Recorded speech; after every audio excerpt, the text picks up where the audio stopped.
يقول رحمة الله عليه: من ألهم الدعاء فقد أريد به الإجابة. ولهذا من النعم العظيمة والمنن الجسيمة التي يوفق الله لها عبده أن يوفقه للدعاء.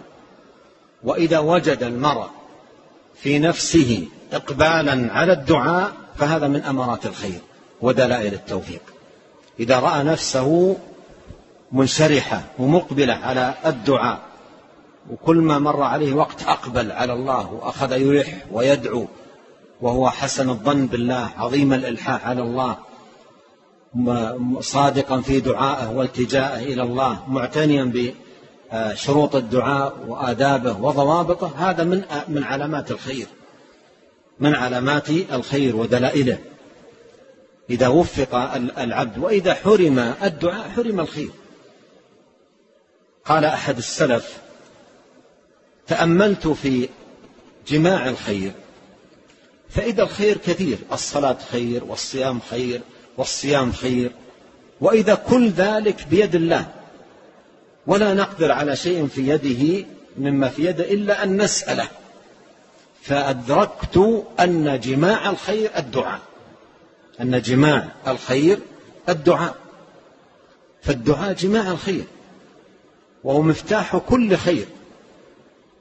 فإذا حرم المرء الدعاء حرم الخير، وإذا وفق وشرح صدره للدعاء فهذا من أمارات الخير ودلائل التوفيق. والله سبحانه وتعالى يحب الدعاء ويرضى عن الداعين. وفي هذا الحديث وقد تقدم معنا: من لم يسأل الله يغضب عليه. يقول ابن القيم: هذا يدل على أن رضاه في سؤاله وطاعته، وإذا رضي الرب تبارك وتعالى فكل خير في رضاه، كما أن كل بلاء ومصيبة في غضبه. كل بلاء ومصيبة في غضبه، ومن لم يسأل الله ماذا؟ يغضب عليه. إذن ينبغي على العبد أن لا يهجر. هل صحيح أنه متى ما أطلق الله لسانك للدعاء في كرب فإنه يريد أن يفرج عنك، لقول عمر: إني لا أحمل هم الإجابة ولكن أحمل هم الدعاء؟ نعم، هذا الأصل. الإنسان إذا دعا الله تبارك وتعالى بصدق وإخلاص يستجيب الله له، هذا الأصل. أما يجيب المضطر إذا دعاه: ادعوني أستجب لكم، وإذا سألك عبادي عني فإني قريب أجيب دعوة الداعي إذا دعان. هذا هو الأصل، أن الله يستجيب الدعاء، كما قال عمر رضي الله عنه: إني لا أحمل هم الإجابة ولكن أحمل هم الدعاء. المهم أن الدعاء يأتي صحيحا من القلب بالألفاظ الصحيحة الشرعية المطلوبة، طيب، وبصدق وتضرع لله تبارك وتعالى، فإن الله يستجيب جل وعلا. هذا هو الأصل. نعم. لمتابعة كل جديد أرجو الاشتراك في دين الإسلام فيسبوك، العلم النافع واتساب، يوتيوب، تليجرام. أرجو الاشتراك بقناة يوتيوب.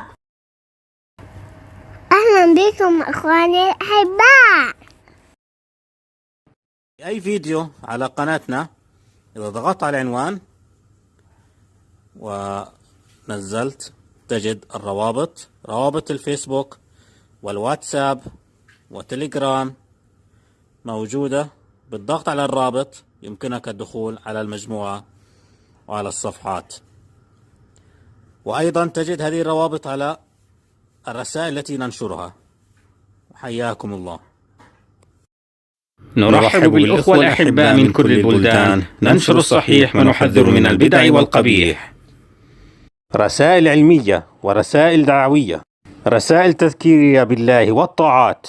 نرجو مراسلة الرقم الظاهر على الشاشة أو الدخول على الروابط الموجودة، أو البحث عن صفحة دين الإسلام في الفيسبوك، أو البحث على قناة تليجرام العلم النافع على المعرف الظاهر على الشاشة.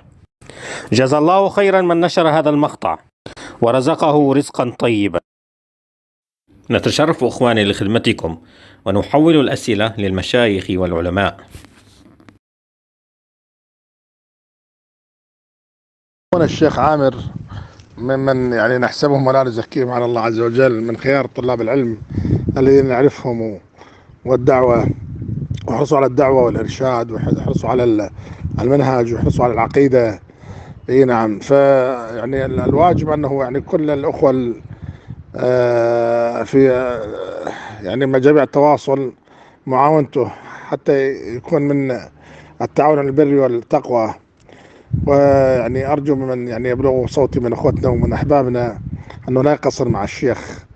فالشيخ يعني ان شاء الله على يعني باب جهاد، ومن الابواب العظيمة اللي يحمل مجاميع طيبة، ودعوته منذ سنين يعني في التواصل دعوة طيبة. فأرجو معاونته بقدر ما يعني يسعكم معاونته. الله يجزيكم عنا خير الجزاء.